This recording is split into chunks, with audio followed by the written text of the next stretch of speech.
Coach, obviously not the outcome you had been hoping for. What's your message to your team going into Game 4, knowing that no team's ever come back from 0-3?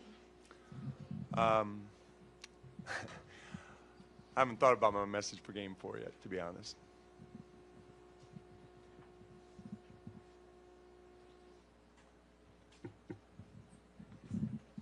Coach, it seemed like after you got some momentum in the first quarter, you were able to build a slight lead, but it seemed like the offense started to break down.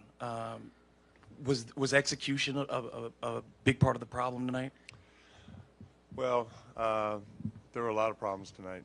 I don't know if it's necessarily execution. The turnovers were some turnovers I hadn't seen. They were a little mind-boggling, but we had some bad turnovers. They converted on them. They outran us in transition. We cut to 11 with 2.5 minutes to go in the half. We had a little momentum, and we just didn't close out the half. So, I mean, there were a lot of issues. I thought New Orleans played extremely well. They shot the ball well. They shared the ball well. They got out in transition. They defended us well, and we arguably had one of our worst games of the year. So it was a bad combination. Coach, what was the biggest contributor to the number of turnovers? Were they doing something different, or what do you think was the biggest cause of that? Some of it was their defense. Some of it was our poor ball handling.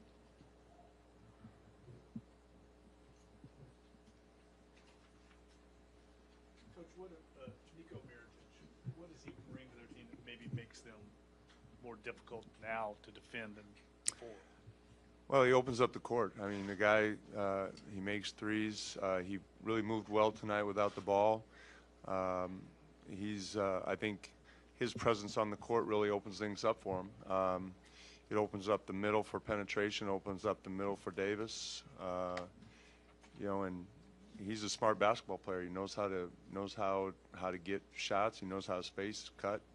So I think, going into the series, those four guys were our biggest concern, and all four of those guys have played extremely well. And, this is the third different guy who's had a 30-point night. He was very efficient, and he made a lot of smart basketball plays as well.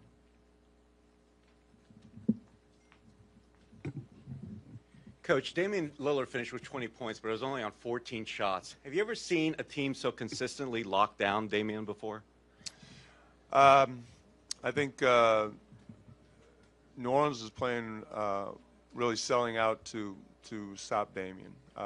We see traps during the regular season. We see teams, but New Orleans has been very consistent with it. They've been very aggressive, as aggressive as I've seen on Damian consistently. And it's it's tough. He's a competitor, and he wants to play better, but you have to compliment New Orleans defense. They have a game plan, and they've really stuck to it and executed it well so far.